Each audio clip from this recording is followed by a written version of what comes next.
Hi, everyone. Judge Andrew Napolitano here for Judging Freedom. Today is Friday, July 12, 2024. Time for the Intelligence Community Roundtable with my dear friends and longtime colleagues, Larry Johnson and Ray McGovern. Larry, Ray, welcome to the show. We have a lot to talk about, both in the realm of Israel and Ukraine. Let's start with Ukraine because of all the events in Washington, D.C., this week. Larry, to you first. What is to be gained, or how dangerous is it for NATO to be saber rattling all week in Washington, D.C.? It's insane. There's no rational justification for it. It'd be one thing if NATO could back it up, but they can't. They do not have the industrial capability. They don't have the manpower. And yet it's like they went out of the way to say, okay, we're going to show you, everything from the announcement that they're going to start placing, the U.S. is going to place intermediate range ballistic missiles in Germany. Hello, Cuban Missile Crisis number 2 coming up.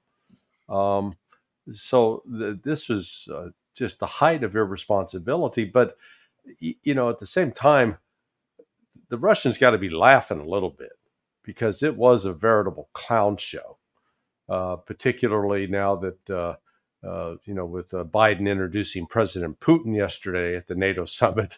It was, I meant Zelensky. Putin's, you two look alike.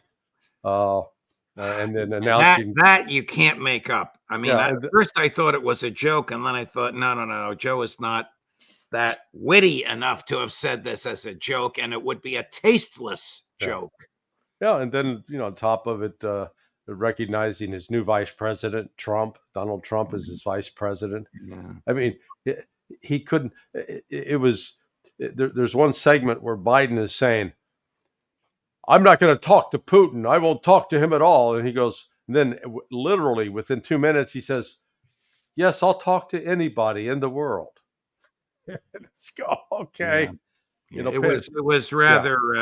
It was rather disjointed, but some of the things, Ray, that they leaked, like Ukraine's march toward NATO is irreversible and inevitable, I thought was highly ill-advised. I also want you to explain, what is it that the Germans and the Americans agreed the Germans would produce and make available? Well, the inevitability of Ukraine's membership in NATO is really just words. Those were the words that were agreed beforehand. And Biden is said to have reluctantly acquiesced in them in return for assurances that corruption would be wiped out of Ukraine. Right. The more interesting thing is this highly unusual separate statement between the United States and Germany about intermediate range ballistic missiles. This was all prepared before the NATO summit, and it said so in this one paragraph statement. Now, before you get to that, this is not a NATO statement. This is U.S. and Germany separately and on their own. Do I have this correct? That's correct. And I just don't know what they have on Scholz that he would acquiesce in this. After all, his predecessors in the 80s were delighted when the Pershing II missiles were withdrawn from Germany in return for the SS-20s being withdrawn from Russia. So it's really puzzling to know how they got the Germans to agree to this. But the message is simply this, that, look, we're going to do permanent stationing of worse than we've got in Romania and Poland right now. These things will fly faster. They're just about developmental right now, but we're going to do a really fast and hypersonic and all this kind of stuff. And we're going to put it in an episodic way for 2 years. But then in 2026, we're going to put it in not permanent. They don't use permanent. They use sustained or things short of permanent. So what are they saying? They're saying that we know that President Putin, just 12 days before, had said, look, this is real trouble. And specifically, if you use these Typhon transporters, because that makes these missiles mobile, okay? And when they're mobile, they're hard to find. And when they're equipped with the most sophisticated hypersonic missiles, they're going to be hard to deal with. Now, Putin said that. He said that on the 28th of June, and this is Sullivan Blinken's response to it. Ha ha, here's a poke in the eye. We agree with the Germans that we're going to reintroduce what we used to have in Germany, the SS-20s. And Putin was very, very big on this. This was a well-advertised National Security Council meeting on the 28th of June. He said, look, in 2019, when Trump got out of the Intermediate Nuclear Forces Treaty, we said that we wouldn't produce this and we wouldn't deploy them unless the U.S. did. Now the U.S. is doing it. And so guess what? They already exercised them in Denmark and in the Philippines. We're going to have to deal with that. How does he say it? Well, it appears we need to begin producing these attack weapons. And then based on the actual situation, decide on where to deploy them to ensure our security. So this is a completely unnecessary escalation. It reduces warning time to about 10 minutes out of where it used to be about 20 or 30. And it's very, very, very challenging for the Russians to think that they're going to have to deal with this in 2 years. Conclusion by the Russians, whoa, we better finish this thing off sooner than we had intended. Let's do it before the election in November. Wow. Let's who's boss. Here's a cut of President Putin saying exactly what Ray just described and characterized, and from which in part he read. Cut number 1. In 2019, we announced that we would neither produce these missiles nor deploy them as long as the United States does not deploy such systems anywhere around the globe. We now know that the United States is not only producing these missile systems, but has brought them to Europe, Denmark, to use in exercises. Not long ago, it was reported that they are in the Philippines.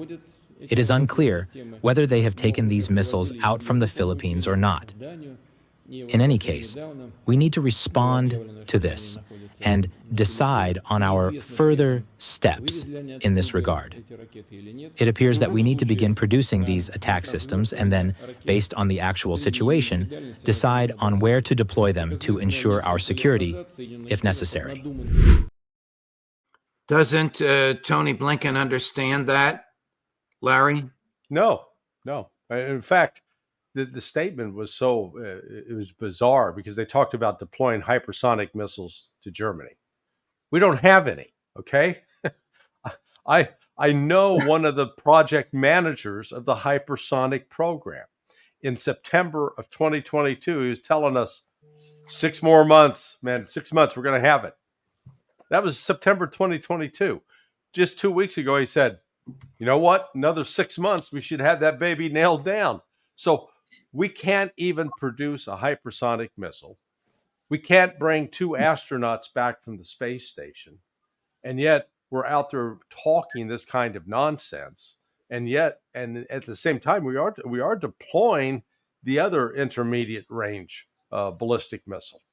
And without having any sense of what the Russians would do or how they would react. It's like they're irrelevant. It doesn't matter what they do. This is the most ignorant, reckless administration that has ever inhabited the White House. Former Ambassador Freeman, perhaps being just a skosh more diplomatic than Larry, referred to the Biden State Department as the least credible in the post-World War II era. Now that's pretty significant. Ray, I saw some language. I mean, this is just mind-boggling. People forget what NATO stands for, North Atlantic. Do they want to expand into Asia? Do they want to provoke China, Ray McGovern? Are these people no longer a defensive organization, but an offensive organization designed to bring war rather than peace? All right, I'm off my high horse. What do you think? Well, they don't seem to know what they're doing, or maybe they do. Now, put yourself in Putin or Xi Jinping's position. They have to regard these reckless people as bereft of any conscience or any real appreciation of the risks that they run into in terms of open hostilities with either or both Russia and China. It's almost as though they set out to ruin U.S. Equality, much less superiority, in taking on them both. Now, that was what really notable about the final statement from the summit, that it's China's fault that Russia's winning in Ukraine. China's giving them the wherewithal, not the weapons, but the little parts that. And you know what, you Europeans, you can't have decent economic relationship with China if they're doing this. Just be advised, we don't think that's a good idea. Shun China.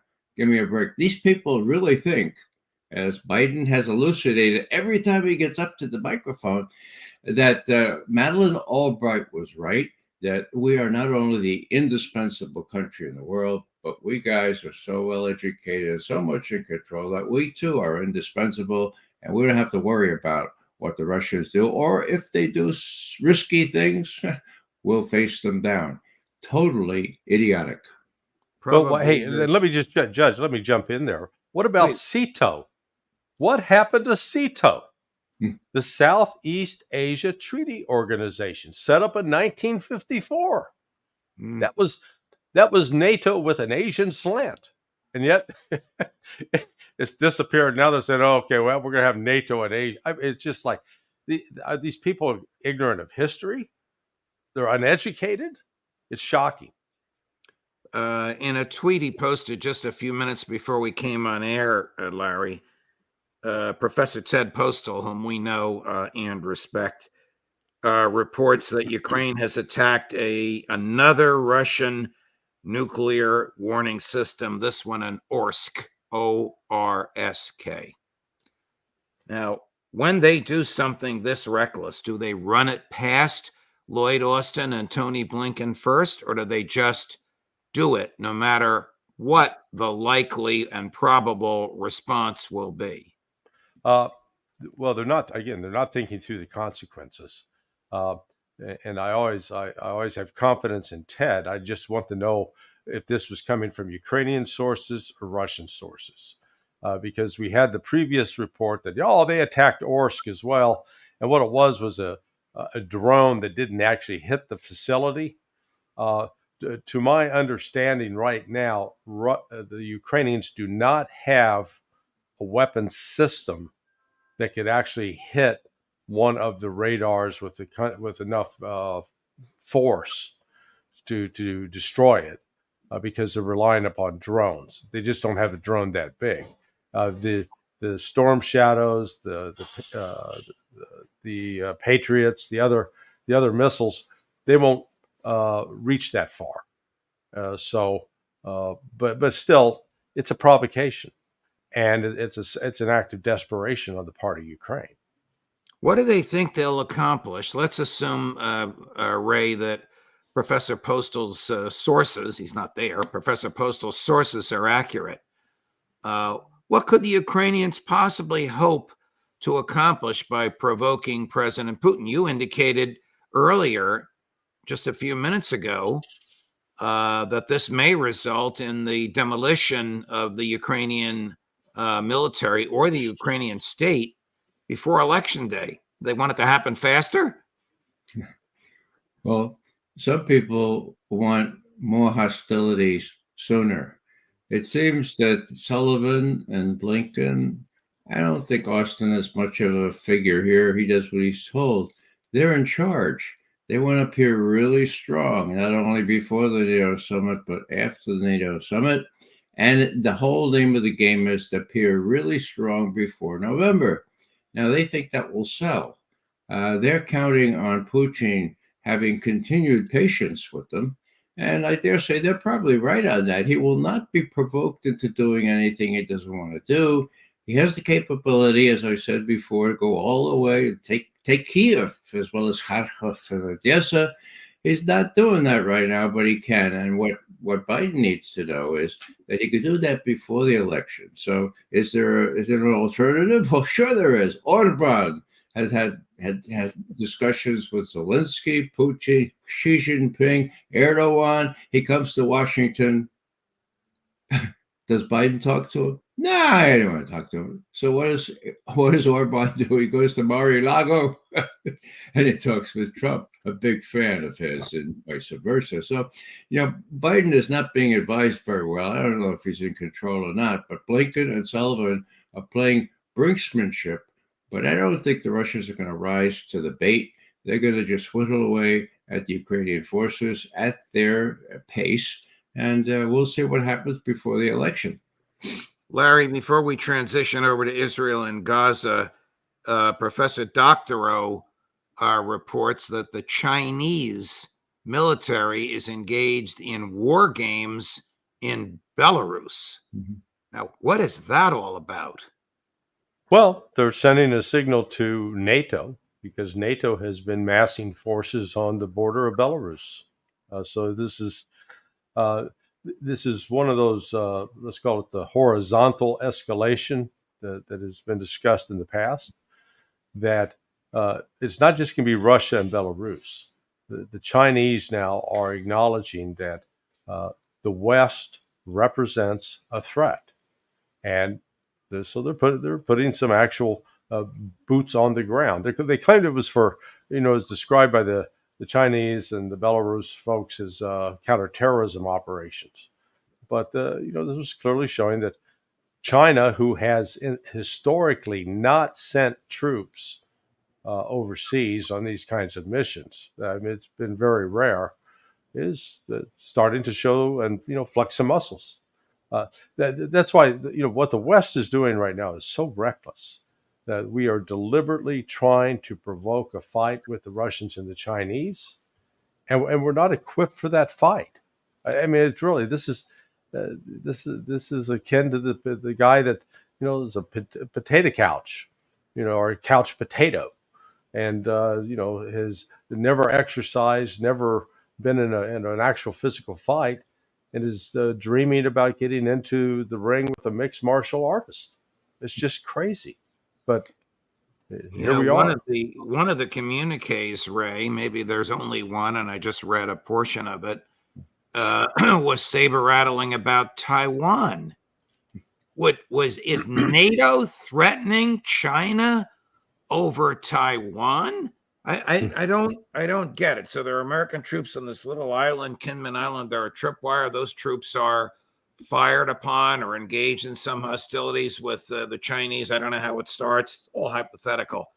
Or Germany and France and Great Britain and the other 28 countries in NATO going to send troops to Taiwan? Is that what this nonsense is about? That's not believable. No, they're not going to send troops, of course, but they just bow to whatever Sullivan and Blinken want them to say.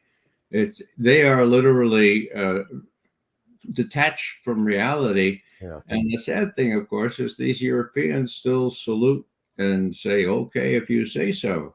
With respect to Belarus, they just joined the Shanghai Cooperation Organization, okay? So that gives even more of a Eurasian flavor to that organization. And so the first thing you see is the Chinese troops, unprecedented in my view, as Larry has just said, a good many of them going to Belarus. What's the message? You mess around, you get in a fight with our Russian allies in Europe, you could expect some of more than just saber rattling out in the South China Sea or in the Taiwan Straits, where China has the high cards. If you look at a map, you have to look at a map.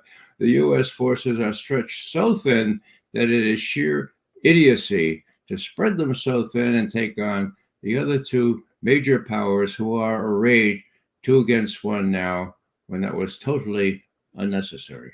Yeah.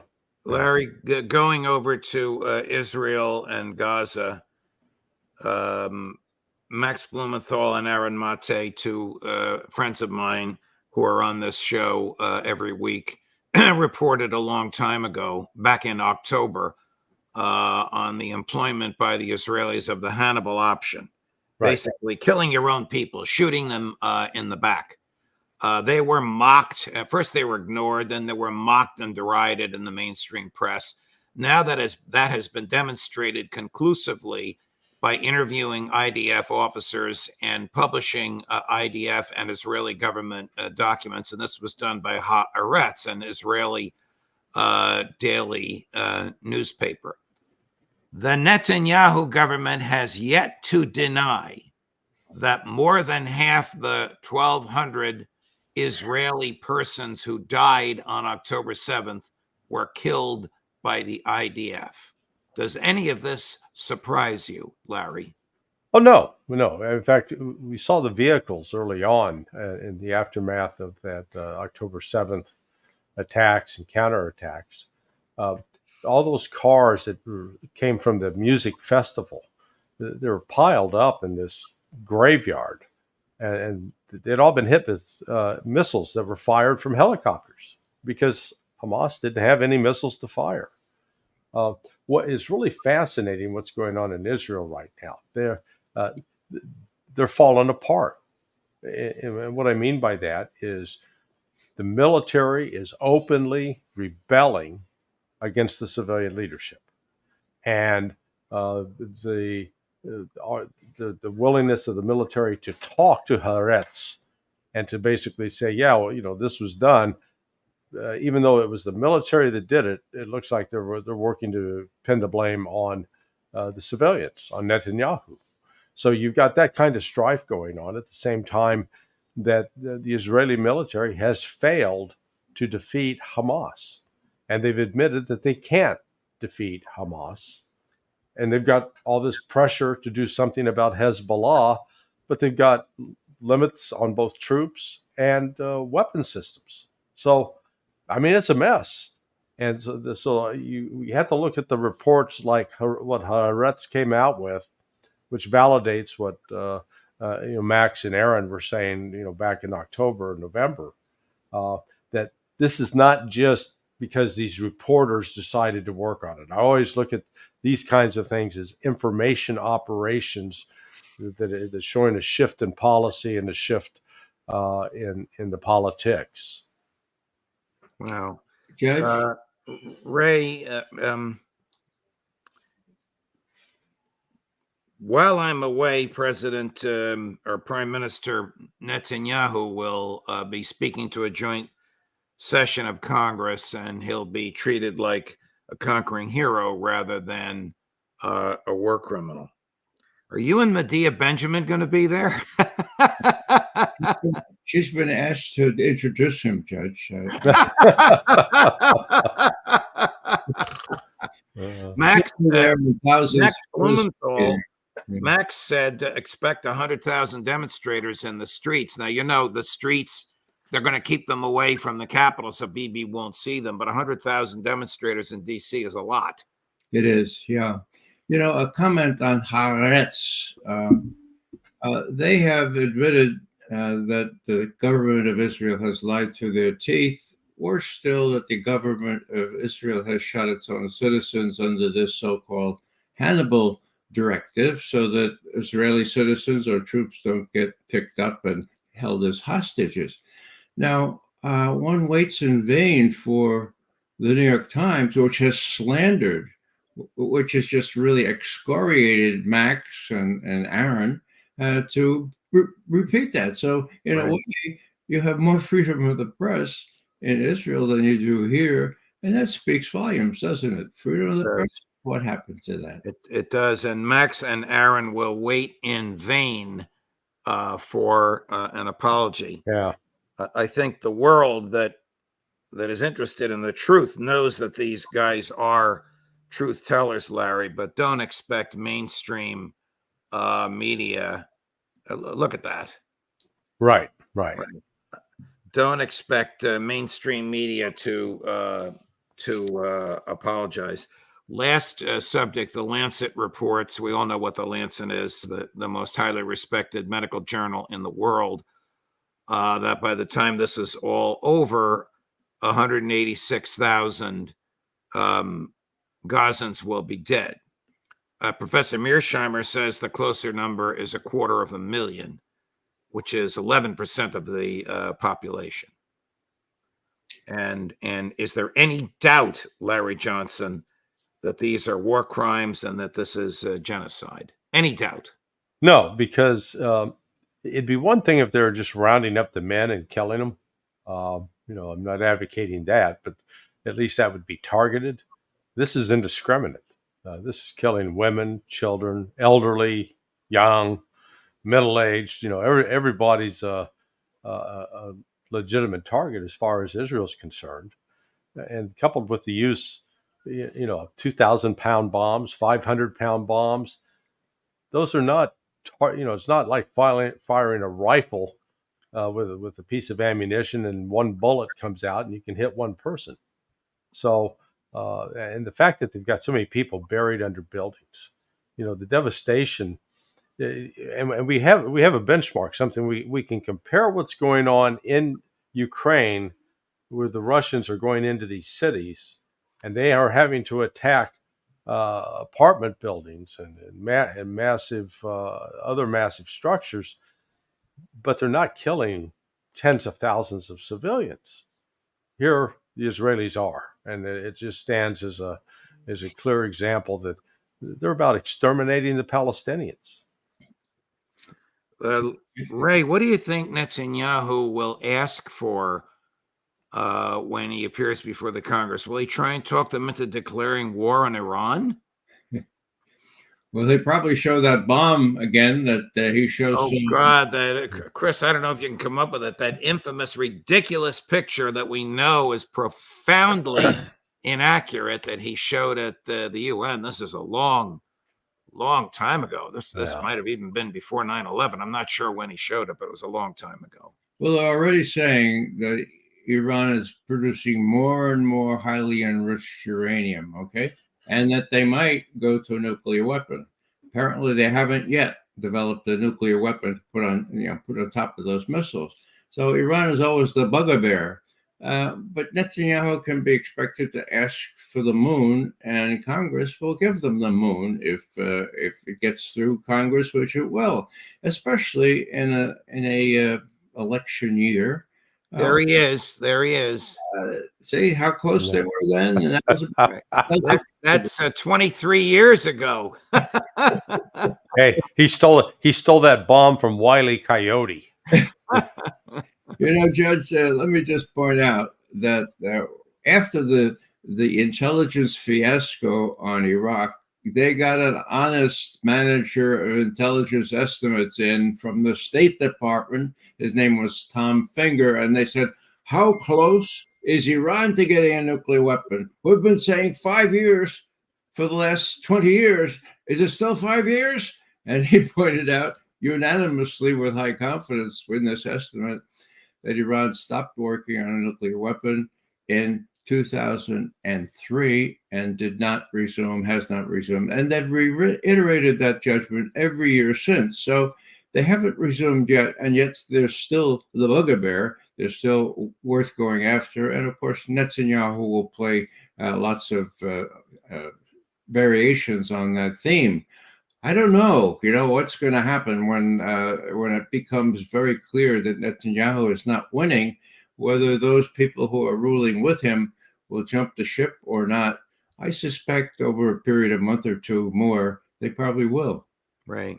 Gentlemen, thank you very much. Thanks for all you do for the show. Look forward to revving everything up again at the end of July and in early August. All my best. Safe travels. Thank you. A great conversation with two of my dearest, most respected friends and colleagues. Coming up at 10 o'clock this morning Eastern, Colonel Douglas McGregor, Judge Napolitano for Judging Freedom.